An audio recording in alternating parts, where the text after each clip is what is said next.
Ba't tayo nagkaganito? Marcos. Intent. Sama binaboy lahat ng institusyon. Bakit?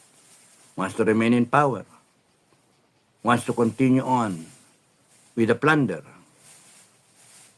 Pwedeng psychological hang-up na gusto niyang gantihan ng Pilipino. Pagdusahin lahat ng Pilipino. Dahil sa nangyari sa kanila. Imagine, sinister, yung utak na kriminal talaga. Wala siyang paki sa inyo, sa mga anak nyo.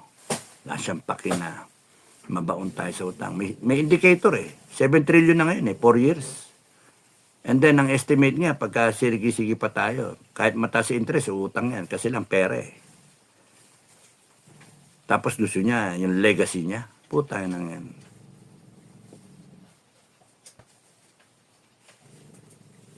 Mga kababayan, yung mga naniniwala sa inyo na mabait yan tao na yan, think twice.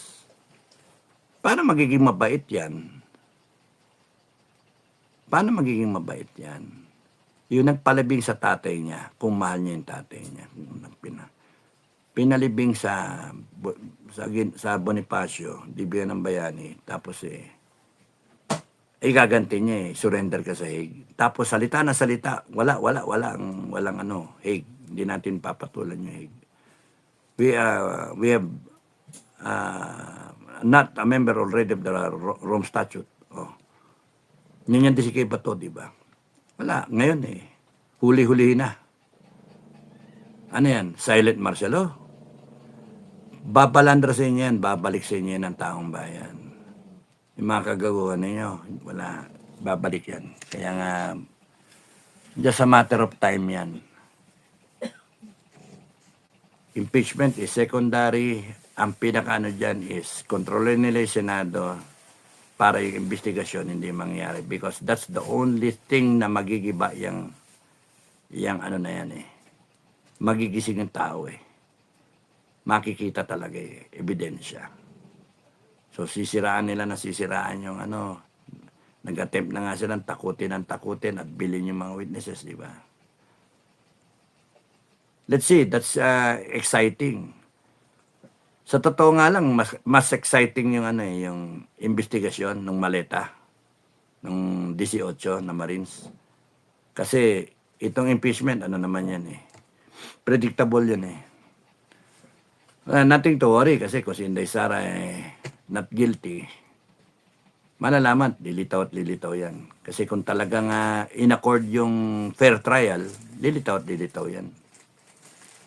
So, ang problema nila is yung nagpapanik sila dyan sa investigasyon. May expose yung buong sindikato. And it will lead to the mastermind. Whoever that is, di ba?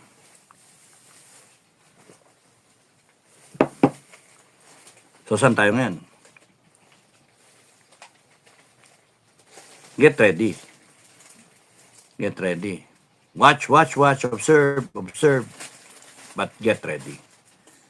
Talk with your family, with your friends, with your neighbors. Share your opinion, get their opinion, try to discuss about it, what you think, yung mga sinasabi ko, isabihin nyo sa kanila, share. Ba't tayo nagkaganito? Matino tayo nun Imagine, pinanggalingan natin doon kay Duterte, muntik na mag-narco state Droga, kaliwa kanan, di ba? Pinabayaan ng Ninoy Aquino nun. Pero ang pagpasok niya, banat di ba? Tapos ngayon siya pa yung walang yan, Siya yung sinuklian ng ganyan. Kaya nga, evil itong tao na to. Yung presidente ng Pilipinas, evil. He's an evil person. And that will not escape God's wrath. Walang takot sa Diyos to Walang takot sa taong bayan. Demonya na Demonic talaga to Possessed by Pure evil. Kaya nga, pati yung nakakahawa siya, oh. Pati yung mga kakilala mo na mga matitino, naging gago eh. Puta yan, oh. Imagine, he can corrupt so many people. He can violate our constitution, our laws, na ganun-ganun lang, get away with it. And then, gagamitin nila yung mga batas natin to suppress the Filipino people. Kaya nga, pure evil itong presidente natin. Kaya tayo nagkaganito. BBM ang sagot.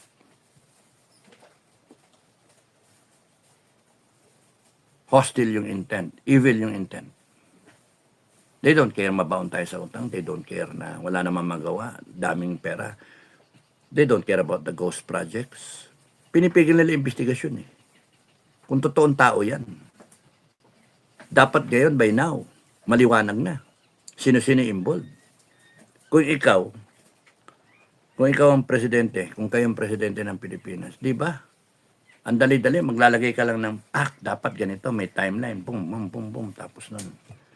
Buntirihin. Mga banat pa nila, we will investigate where the evidence takes us. Mga banat nila, pre-arranged na, no? Kasi the evidence will take them to Duterte. Pero yung perang nawala, 2023 to 2026, 2025, 23, 24, 25, 2022, 23, 24, 25. Tapos, pipilit na it happened during Duterte. Doon nagsimula daw. Hindi yan pinag-usapan yun. Kung seryoso kayong i-curb yung corruption, dapat kung saan pumutok yan dapat doon yung imbestihan. Pero wala eh. Kaya kita niyo yung narrative ng mga to, walang niya talaga eh. Bibintang kay Tatay Digong at saka kay Inday Sara. Isipin mo kay Inday Sara, 125 million, pero big deal, ano? Pero yung kanila, trillion, billion. Confidential fund, oh. Tapanipinlag ng COA. Walang investigasyon. Pagka may double standard, hindi totoong tao. Pagka mabait ka dito, walang niya ka doon. May double standard, hindi tunay na tao yung ganun. Hindi tama yung ganun tao, no? Kaya nga the worst yung ganun. Kaya saan tayo pupunta? We will be ready. Yun sa akin. Be ready.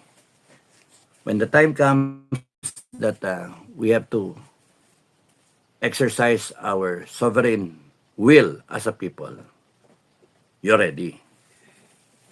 You're willing to show your participation, your concern for your family and future generations. Just be ready. It's unavoidable, inevitable, dadating at dadating.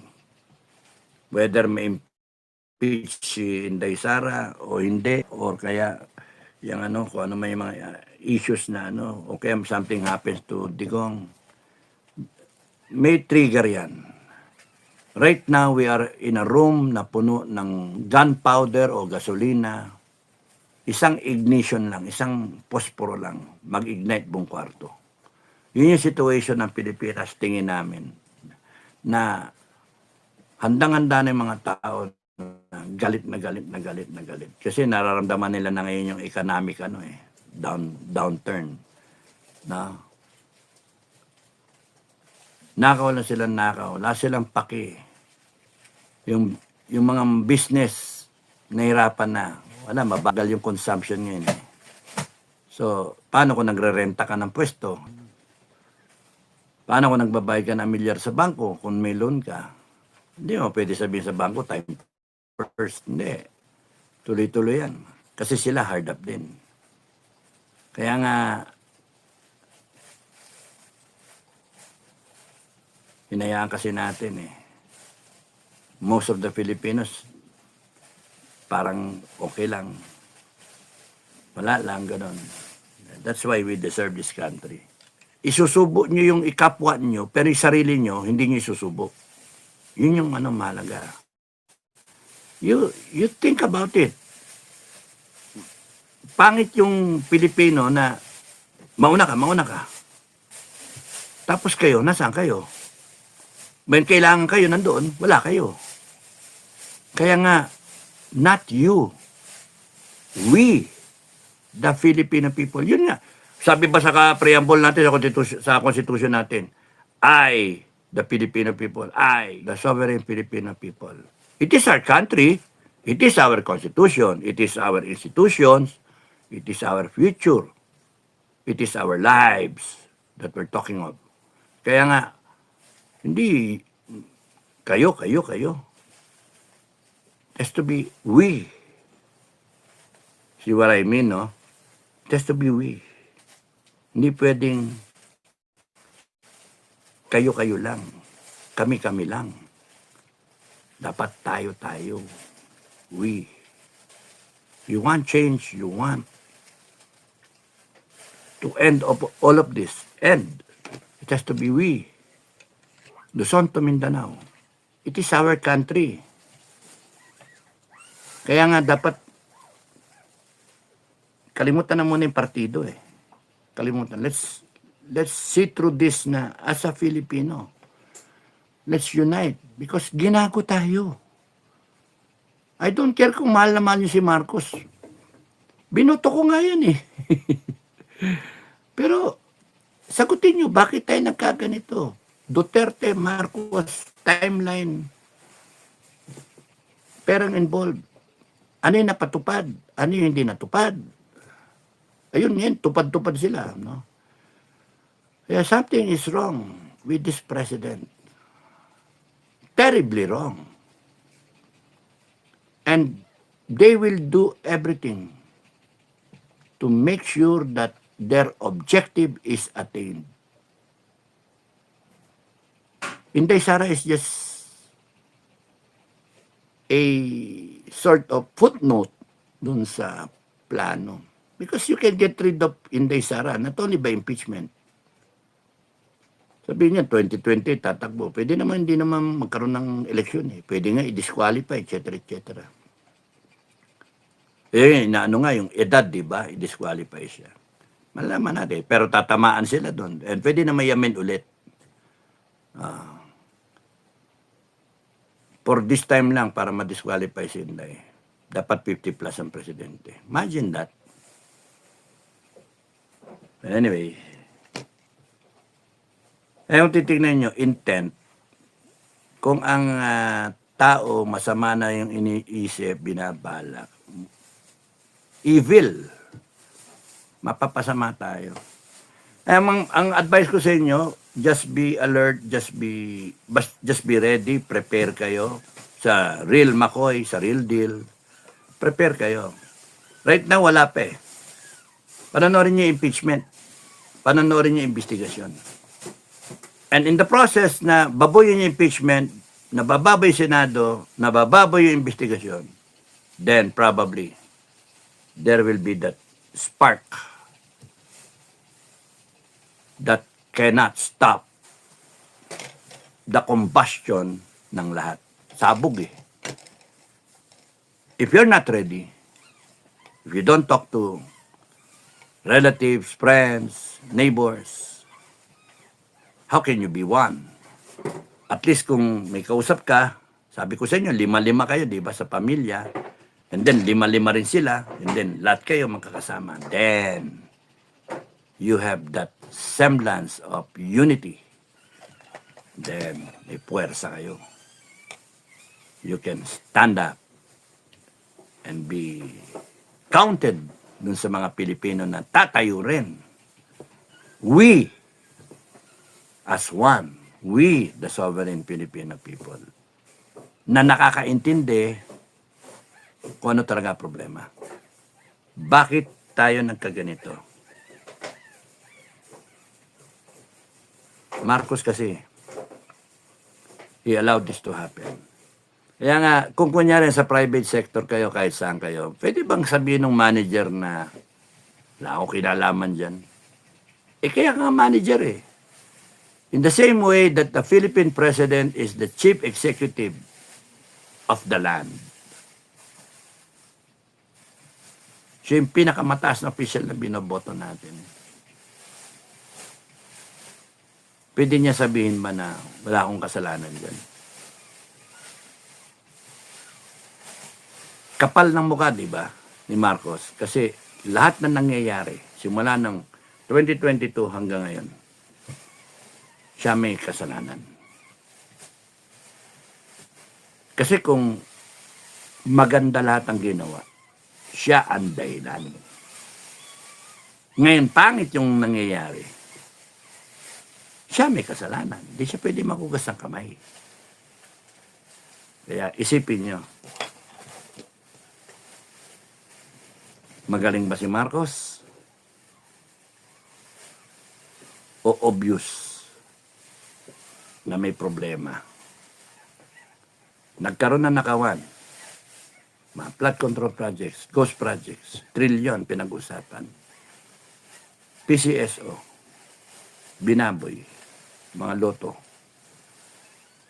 Ginto nagbenta, PhilHealth kinuha, PDIC kinuha, Maharlikapan, nawawala, wala explanation. And all the others na wala siyang kasalanan. Yung nakawan sa pera, yung mga insertions na yan, sino pumirma? Kaya nga dapat pirma ng presidente to make it a law. He can veto it line by line, di ba? Tingnan niya. Pero wala eh. So paano? Kasalanan niya, di ba?